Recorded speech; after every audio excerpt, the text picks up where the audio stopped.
It started with a whisper in the data, a faint, irregular gleam that didn't belong to the quiet backdrop of deep space. The night of July 1st, 2025, when the Atlas survey in Chile first caught the trace of what would later be named 3I Atlas, no one suspected that within weeks, its very existence would begin to unravel the boundary between nature and design. At first, it was simply another interstellar visitor, the third one we've ever recorded crossing through our solar system, following the path once carved by Oumuamua and Borisov. But almost immediately, something felt different. Its motion wasn't chaotic. It was calculated, not erratic, but eerily consistent, as if following a route, not a random hyperbolic drift. The team noticed that 3I Atlas traveled at roughly 37 miles per second, slicing through space with a precision that defied ordinary cometary dynamics. By the time the first high-resolution images arrived from the VLT in August, the mood among researchers had shifted. The object didn't display the typical water-dominated outgassing of a sun-warmed comet.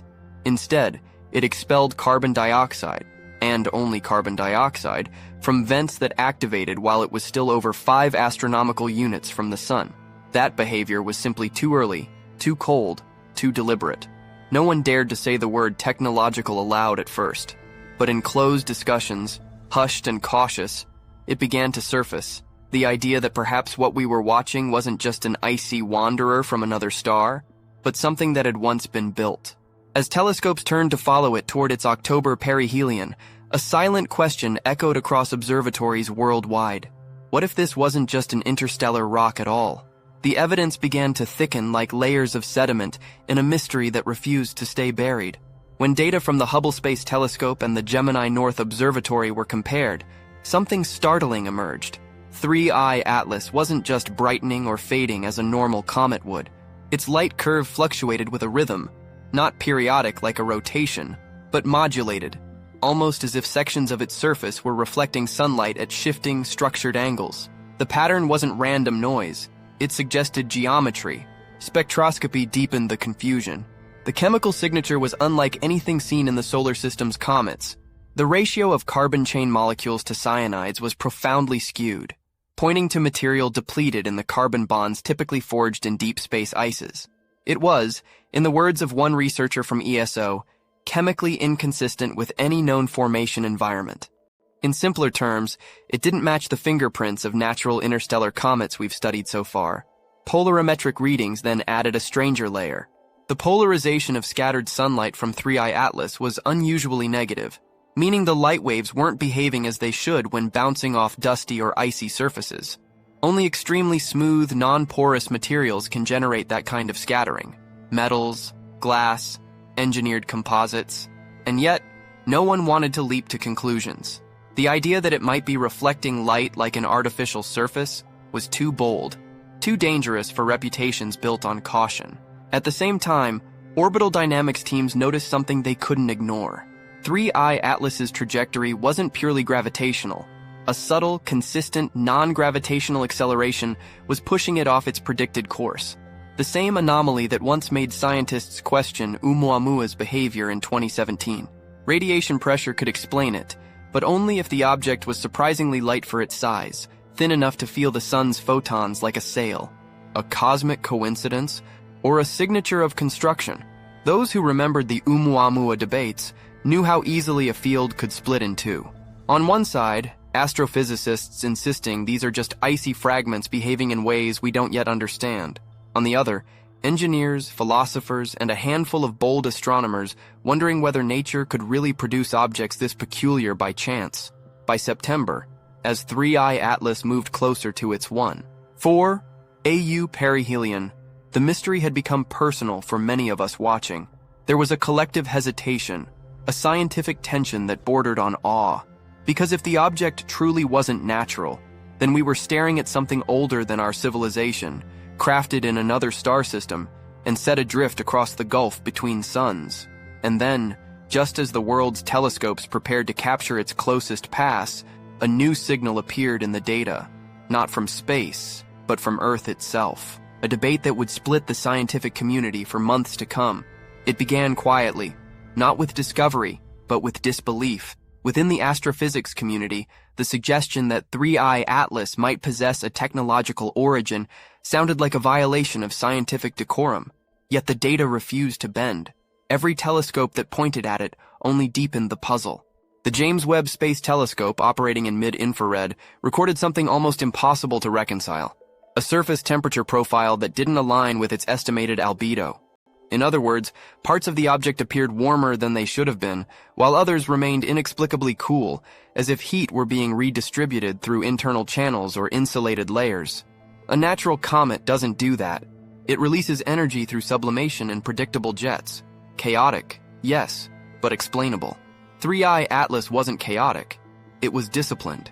At the same time, radar returns from the Deep Space Network came back weaker than expected.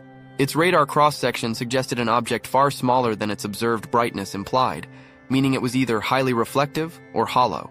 Hollow. That word lingered uneasily in every post-observation briefing.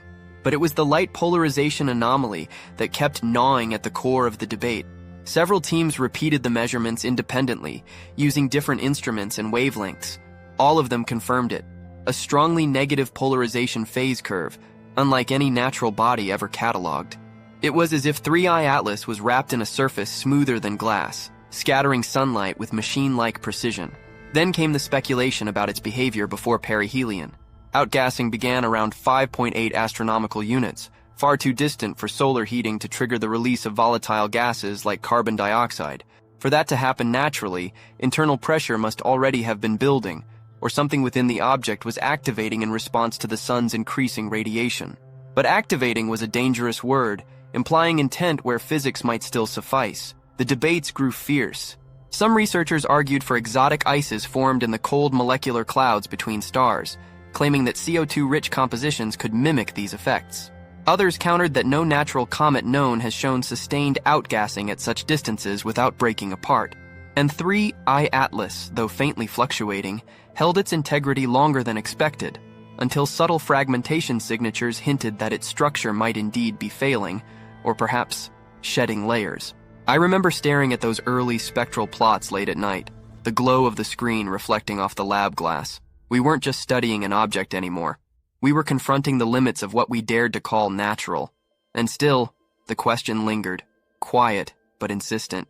If this was a relic, then whose hands or what intelligence had shaped it before it crossed the gulf into our sky?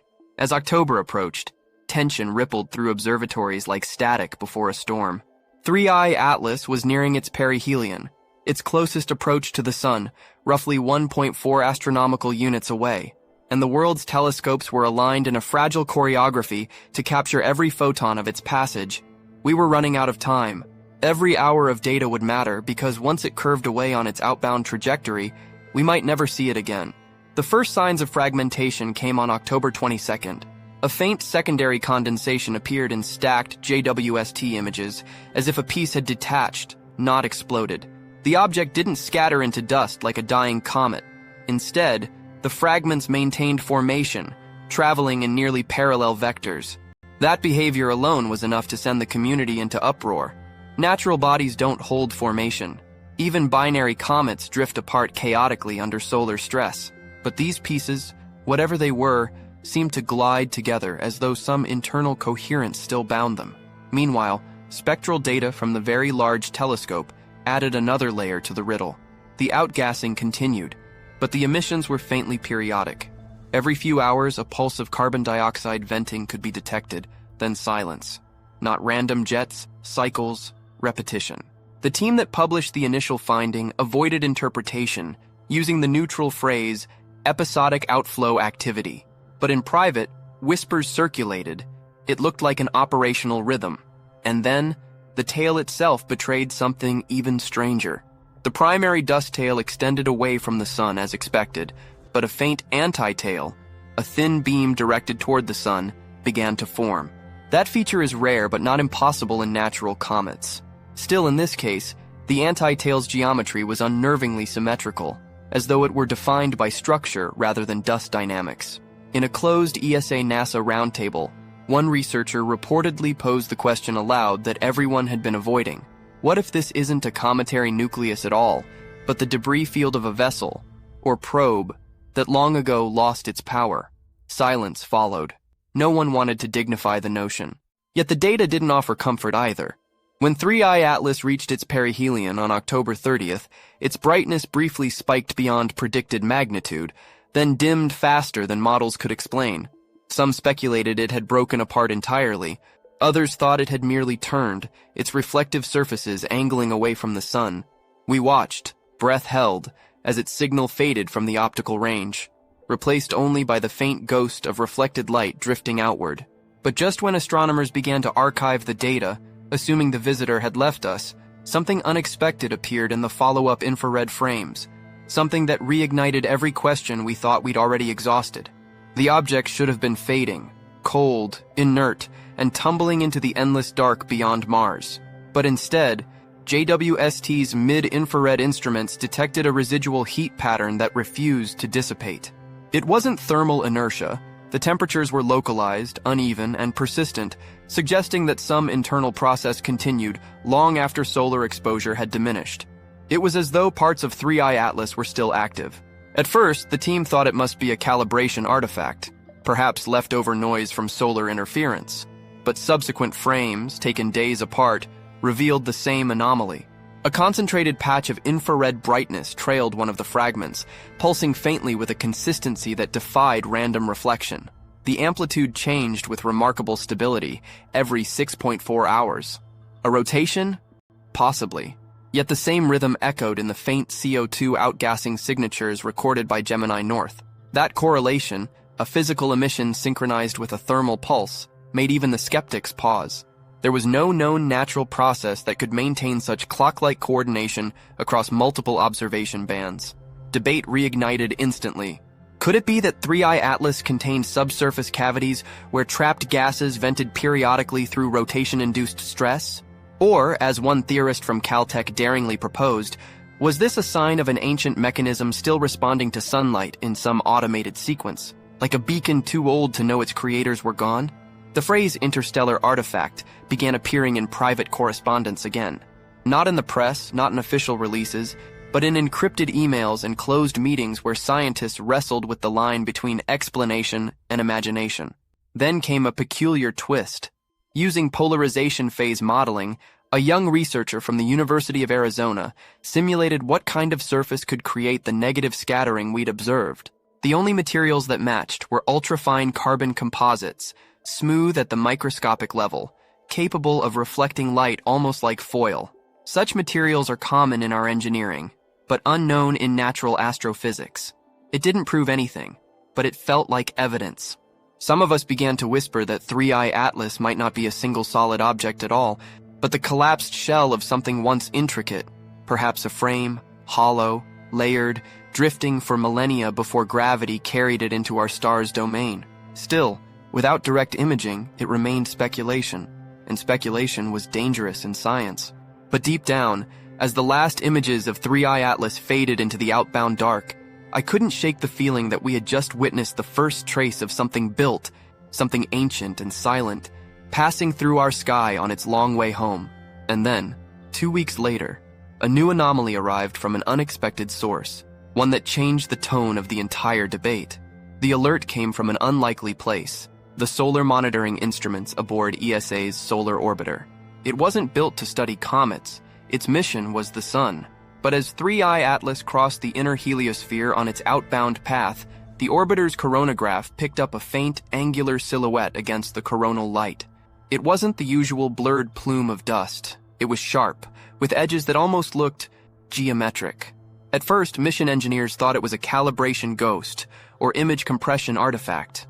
But then, frame after frame, the shape persisted, rotating slightly as the interstellar object moved across the field of view. When processed with enhanced contrast, what emerged was astonishing. A flattened, elongated structure, roughly pancake-shaped, consistent with what light curve models had predicted weeks earlier. The similarities to Oumuamua's mysterious thin geometry were impossible to ignore. Within hours, the data circulated through research networks under strict embargo. It reignited every suppressed thought, every unspoken possibility.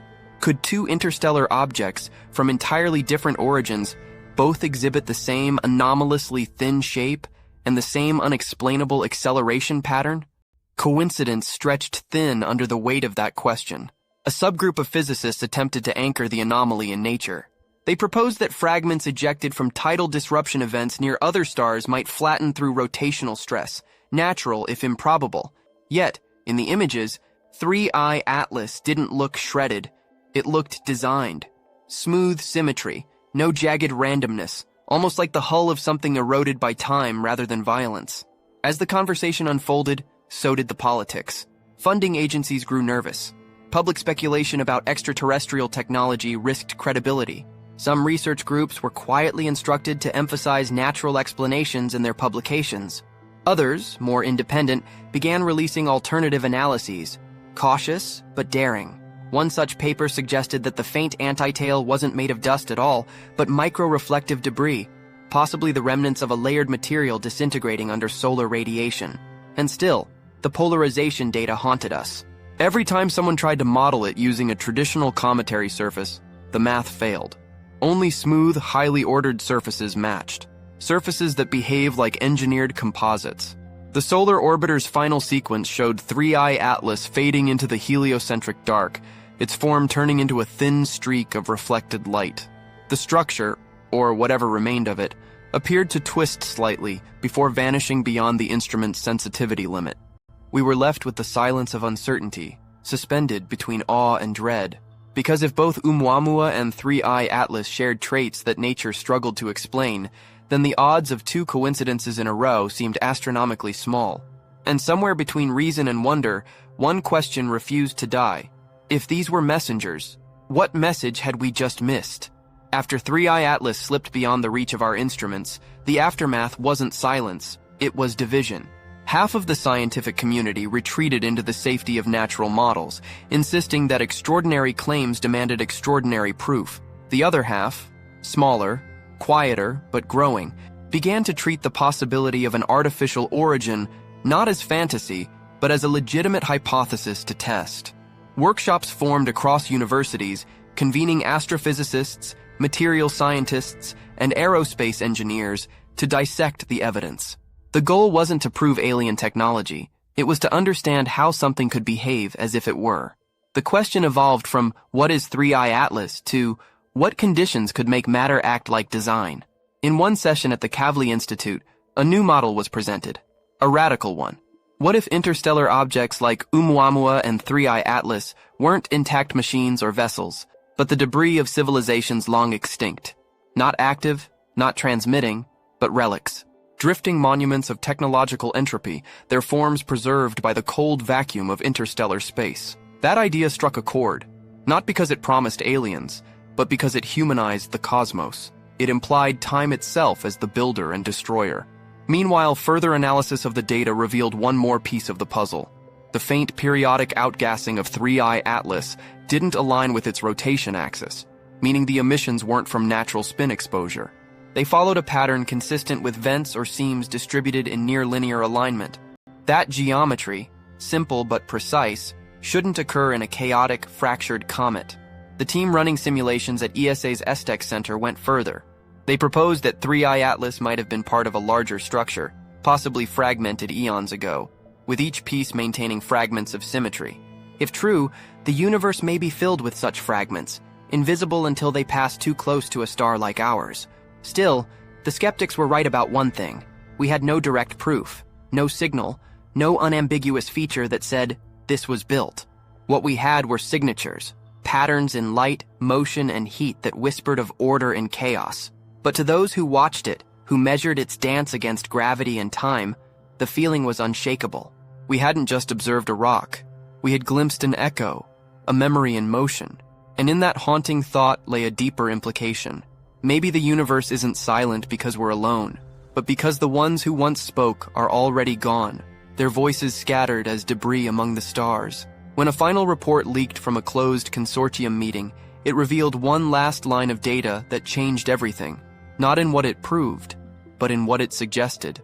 The leaked report contained only one unexplained figure, a time-stamped flux anomaly recorded at 0342 UTC on November 14, 2025.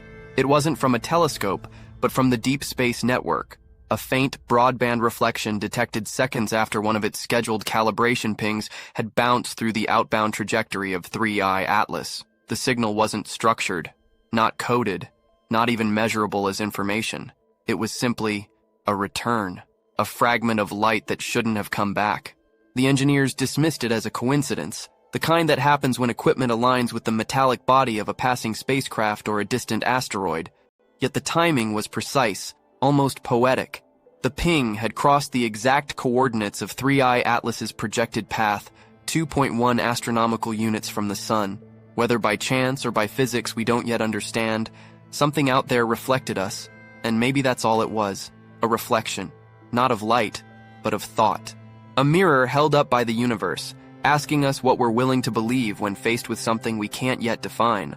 Perhaps 3I Atlas was nothing more than an exotic shard of cosmic ice, sculpted by time and motion into something that mimicked intention. Or perhaps it was what we secretly hope, a trace of intelligence, too ancient to speak, too distant to understand, reminding us that curiosity is the oldest form of contact. In the end, every answer only led to a larger question. Not what 3I Atlas was, but why it passed through here, now, when we were just beginning to look up. Do you believe we've truly seen the first trace of another civilization? Or are we simply staring at our own reflection, projected into the stars? Tell me below.